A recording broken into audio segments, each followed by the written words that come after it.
Hello students, आज आपण magnetic fields due to electric current या चॅप्टरमधील torque on a current loop हे आर्टिकल अभ्यासणार आहोत. Torque on a current loop हे आर्टिकल अभ्यासणार आहोत. याचे आपण इथं दोन भाग केलेले आहेत.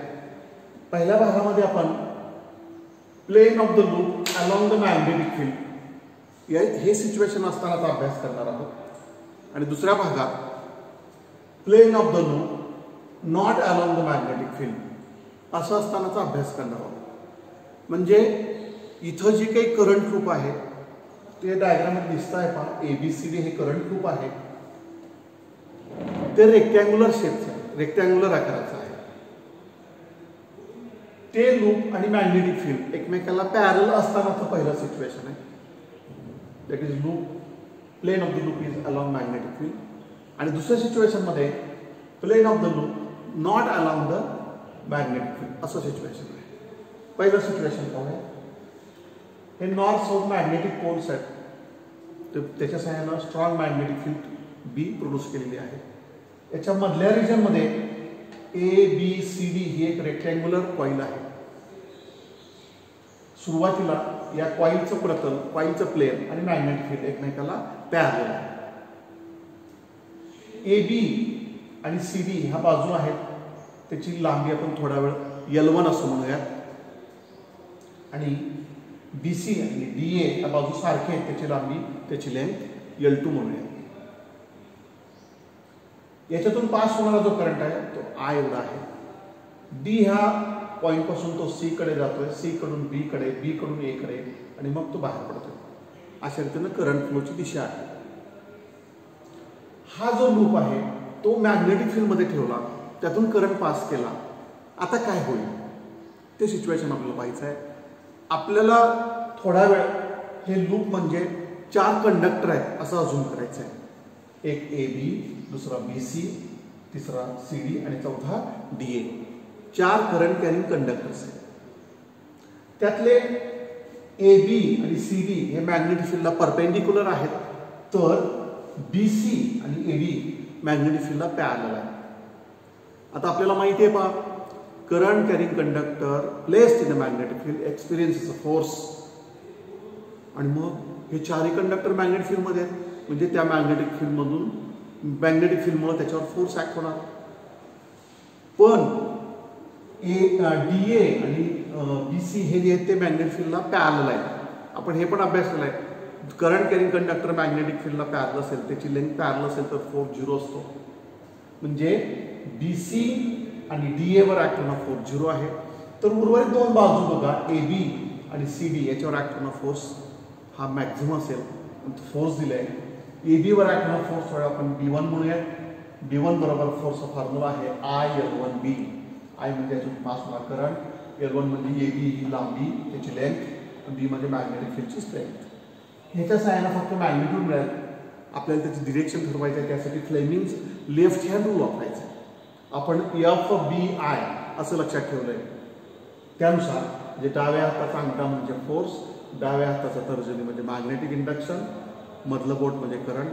हे तीनही म्युच्युअली परपेंडिक्युलर असे इथं ऍडजस्ट करायचे. तर आपल्याला त्यानुसार फोर्सची दिशा मिळते. आपण मॅग्नेटिक फील्ड ह्या दिशेने आहे म्हणजे मी हात असा धरणार आहे बघा, लक्षात येते का? या दिशेनं मॅग्नेटिक फील्ड आहे, या दिशेनं करंट आहे B to A. अंगठा वरच्या बाजूला आला म्हणजे याच्यावरचा फोर्स अपवर्ड डिरेक्शन आहे. म्हणजे AB वर ऍक्ट होणारा फोर्स याचं मॅग्निट्यूड आपण इथं लिहिलं, त्याची दिशा मात्र फ्लेमिंग लेफ्ट हँड रूलने ठरवली. तसंच CD वर ऍक्ट होणारा फोर्स आहे F2. त्याचा फॉर्म्युला आहे I-L1B. दोघांच्या लेंथ सारख्या आहेत म्हणून ते L1च घेतलेलं आहे. याच्यावर ऍक्ट होणारा फोर्स मात्र डाऊनवर्ड दिशेने आहे according to the Fleming's left hand rule. दोन फोर्सेस तयार झाले. बाय मॅग्निट्यूड इक्वल आहे, बाय डिरेक्शन ते अपोजिट आहे. मग नेट फोर्स किती? इक्वल अपोजिट फोर्सेस जर एकाच पॉइंटला असेल तर नेट फोर्स 0 येतो. पण हे दोन्ही फोर्स एकाच पॉइंटला नाहीत पहा. एक ABच्या वरती आहे, दुसरा CD वरती आहे. म्हणजेच ते दोन वेगळ्या पॉइंटला आहेत म्हणून नेट फोर्स 0 होत नाही. आणि म्हणून इथं टॉर्क तयार होतो, मोमेंटम कपल तयार होतो. 2 equal opposite forces separated by some finite distance forms a couple of force and moment of couple of forces, that is which we call as torque, is given by the formula torque is equal to first force into moment arm plus another force, second force into moment arm. आता ही moment arm ह्या diagram समजून घेऊया. ABCD ही जी coil आहे, जे loop आहे, त्याची eddy समोरून पाहतो आपण. एडी ही बाजू दाखवलेली आहे. AB वर ऍक्ट होणारा फोर्स F1 अपवर्ड दिशेने आहे. CD वर ऍक्ट होणारा फोर्स F2 डाऊनवर्ड दिशेने आहे. ह्या दोघांतलं परपेंडिक्युलर डिस्टन्स म्हणजे AD हे अंतर आहे आणि AD हे अंतर किंवा DA हे अंतर आपण L2 घेतोय. त्याचा अर्धा भाग म्हणजे मोमेंट आर्म येणारा L2/2 हे उर्वरित अर्धा भाग L2/2 आणि म्हणून टॉर्क बरोबर फॉर्म्युला आहे first force F1 into moment arm म्हणजे L2/2 plus F2 into moment arm L2/2. L2/2 याचं उत्तर L2 येईल. F1 is equal to F2 आहे. थोडा वेळ F1 ही व्हॅल्यू घेतली तर कॉमन निघाला F1. टॉर्क बरोबर आला F1 इंटू L2. परत F1 ची ही किंमत आहे ती सबस्टिट्यूट केली IL1B इंटू L2. त्याच्याही पुढं L1 L2 म्हणजे काय बघा. L1 म्हणजे लेंथ, L2 म्हणजे ब्रेडथ. लेंथ इंटू ब्रेडथ म्हणजे त्या रेक्टँगलचा एरिया A म्हणून tau is equal to IAB. आता इथं काय कन्क्लुजन आलं शेवटी. करंट कॅरिंग लूप मॅग्नेटिक फील्डमध्ये ठेवला आहे. सुरुवातीला त्याचा plane of the loop magnetic फील्डला पॅरलल आहे. इथं टॉर्क तयार झाला. टॉर्कचा रिझल्ट काय, त्याचा इफेक्ट काय, दॅट कॉईल गेट्स रोटेटेड. ही बाजू अपवर्ड दिशेने ओढली जाते, ही बाजू खालच्या बाजू ओढली जाते, त्यामुळे ती कॉईल रोटेट. मग रोटेट झाल्यानंतर मग ही कंडिशन बदलते. मग आता कोणती कंडिशन येईल. रोटेट झाल्यानंतर plane of the loop not along the magnetic field. Plane of the loop त्या मॅग्नेटिक फील्डमध्ये राहत नाही. मग त्यावेळेस टॉर्क किती राहतो, टॉर्कचा फॉर्म्युला कसा बदलतो ते बघायचं. म्हणून दुसरं सिच्युएशन आहे plane of the loop not along the magnetic field. तीच फिगर आहे, फक्त बदल काय केलाय बघा. Plane of the loop twist झालेलं आहे, मॅग्नेटिक फील्डला पॅरलल नाहीये. मग इथं आपण काय करणार आहोत. मॅग्नेटिक फील्ड मॅग्नेटिक इंडक्शन दाखवलेली आहे आणि थिटा हा जो अँगल आहे तो पुन्हा आहे बघा. ह्या लूपला काढलेला परपेंडिक्युलर, रेक्टँग्युलर लूप त्याला काढलेला परपेंडिक्युलर. मी थोडा वेळ ही छोटी पुस्तिका आहे रेक्टँग्युलर, हे लूप म्हणूया. त्याला काढलेला हा परपेंडिक्युलर, हे लूप आहे, पास आहे, हे असं आहे.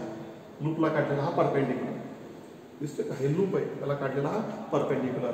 म्हणजे ह्या लूपचा हा परपेंडिक्युलर आहे आणि मॅग्नेटिक फील्ड याच्यातला अँगल थीटा आहे.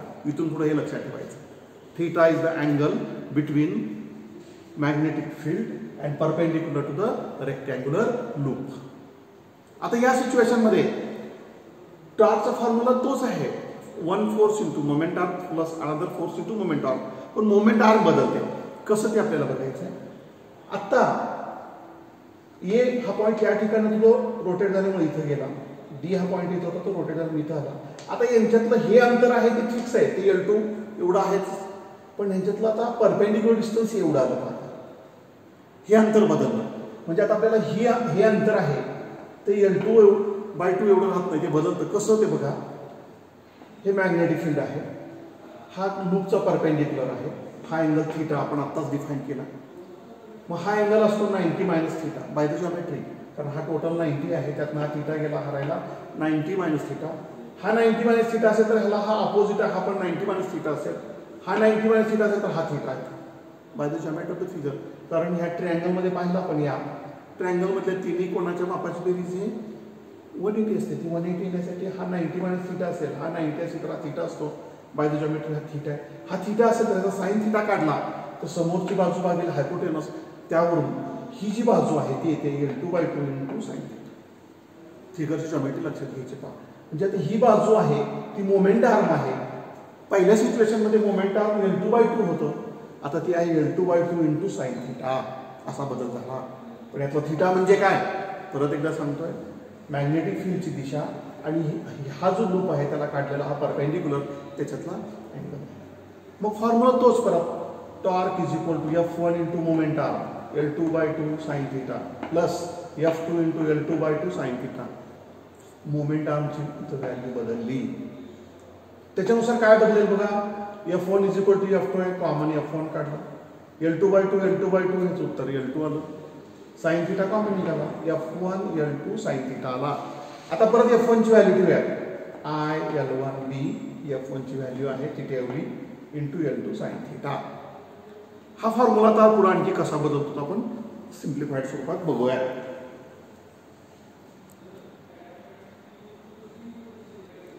स्टुडंट्स, आपण आता या ठिकाणी आलेलो आहोत. पहा, tau is equal to I L1B L2 sine theta.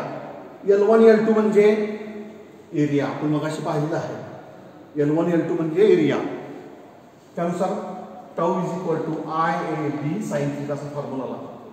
आतापर्यंत ही चर्चा करत असताना आपण असं अजून केलं की हा रेक्टँगल लूपचा एकच टर्न आहे, पण अनेक टर्न्स असतील तर n नंबर ऑफ टर्न्स असतील तर याला आपण n ने मल्टिप्लाय करणार, म्हणून NIAB साइन थिटा.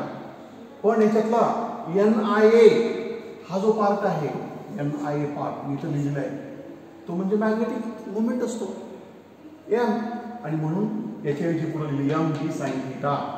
टॉर्कच्या फॉर्म्युलाला MB साइन थिटा. हा साइन थिटा परत काढून टाकला म्हणजे तर क्रॉस प्रोडक्टच्या भाषेत लिहिलं आपण, व्हेक्टरच्या भाषेत लिहिलं. Magnetic moment, magnetic dipole moment ही वेक्टर क्वांटिटी आहे, मॅग्नेटिक इंडक्शन वेक्टर क्वांटिटी आहे. ह्या दोघांचा क्रॉस प्रोडक्ट वेक्टर प्रोडक्ट म्हणजे MB साइन थिटा असतो. पण दोन वेक्टरचा क्रॉस प्रोडक्ट हा परत वेक्टर असतो, म्हणजे टॉर्क हा परत वेक्टरचा आहे, म्हणून vector tau is equal to vector M cross vector B. हा फायनल फॉर्म्युला. फक्त मॅग्निट्यूडच्या भाषेत बोलायचं झालं तर टॉर्क बरोबर फॉर्म्युला लक्षात ठेवायचा आहे MB साइन थिटा. इथे थिटा म्हणजे कोणामधला अँगल आहे. आता वेक्टरच्या भाषेत बोलायचं झालं तर वेक्टर M आणि वेक्टर B मधला अँगल. आतापर्यंत आपण कॉइलचं परपेंडिक्युलर म्हणायचं, पण वेक्टर M आणि कॉइलचा परपेंडिक्युलर एकाच दिशेने येतो. इथं ह्या वेक्टरच्या भाषेत आता थिटा कोणामधला अँगल आहे, वेक्टर M आणि वेक्टर B मधला अँगल आहे. याला जोडून काही स्पेशल केसेस आहेत आपल्या पुस्तकात, ते बघायचे आहेत. आपण आता जो टॉर्क काढला तो मॅग्नेटिक फील्ड मधला काढला. Tau is equal to vector tau is equal to vector M cross B. Electric field मध्ये पण टॉर्क बरोबर फॉर्म्युला आहे vector tau is equal to vector P cross vector E.